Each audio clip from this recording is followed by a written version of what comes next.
បើយើងធ្វើដំណើរពីភ្នំពេញទៅតាមទន្លេធំដោយទូកឬក៏ប៉ាល់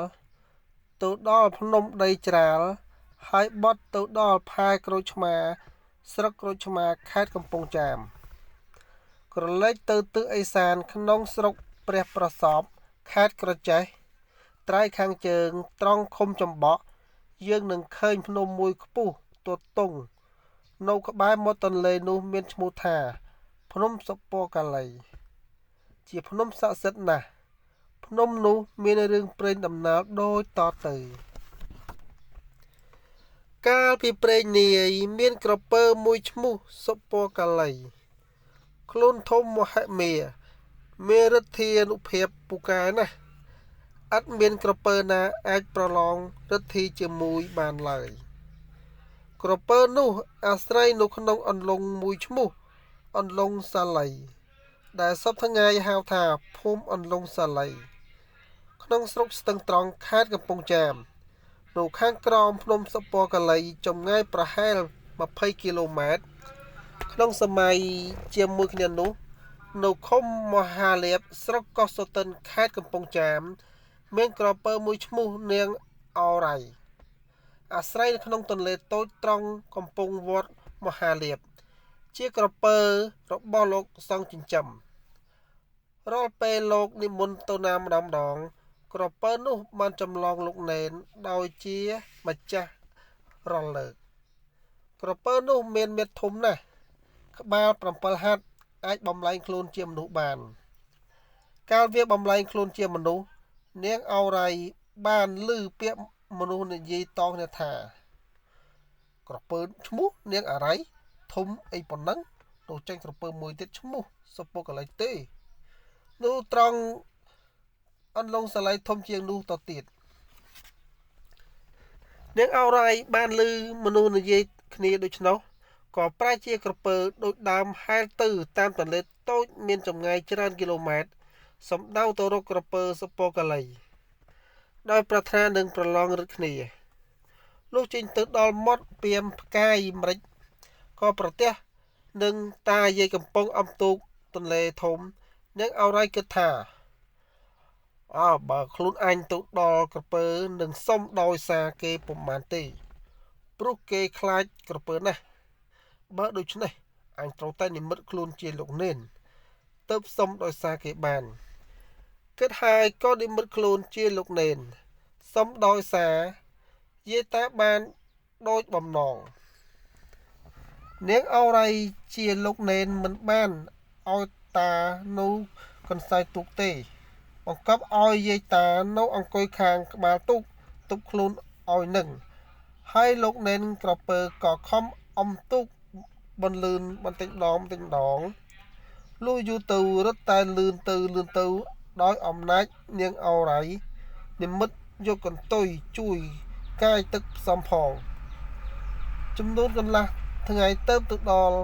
ភ្នំក្រពើសុពណ៌កាឡីនាងអរ៉ៃលោកណែនស៊ូយាយតាថាតាឡើងត្រៃខាងនោះតាយាយឆ្លើយប្រាប់ទៅវិញថាតាឡើងត្រៃខាងស្ដាំនេះទេបានហើយលុះចូលដល់ទូកទៅកំពង់ធំនាងអរ៉ៃលោកណែនជួយអូសទូកយាយតាផុតពីទឹកតាថាដាក់ទូកត្រង់នឹងហើយបានហើយអរ៉ៃលោកណែនថាពុំបានទេតាហើយក៏អូសទូកនោះទៅដាក់ដល់ចិញ្ចើមច្រាំងចងគ្រីកដោយច្រវាក់ភ្ជាប់នឹងបង្គោលព្រោះនាងអរ៉ៃគិតថានៅពេលប្រឡងឫទ្ធីនោះរលកទឹកបោកខ្លាំងណាស់ពោពេញដោយចិញ្ចើមច្រាំងបើមិនចង់ឲ្យជាប់នោះមុខជាអណ្ដាតទូកនេះទៅមាត់មិនខានឡើយបន្ទាប់មកនាងអរ៉ៃក៏សម្ដែងរឹតប្រែខ្លួនជាក្រពើលោតចុះទៅក្នុងទឹកប្រហែលសម្ដៅទៅរកក្រពើសុពណ៌កាឡីលុះបានជួបហើយក៏ប្រខាំគ្នាដោយឫទ្ធិអស្ចារ្យបញ្ឈរខ្លួនផុតពីទឹកផ្អើលអស់មនុស្សមកមើលត្រៀបត្រារលកទឹកបោកហុះចិញ្ចើមច្រាំងលុះប្រខាំគ្នាយូរទៅក្រពើនឹងអរ៉ៃមានឫទ្ធិខ្លាំងជាង ក៏ខាំត្រូវពុះក្រពើសពកលីធ្លាយពុះស្លាប់នៅទីនោះហើយក៏កាត់ជាភ្នំសំពៅមួយឈ្មោះថាភ្នំសពកលី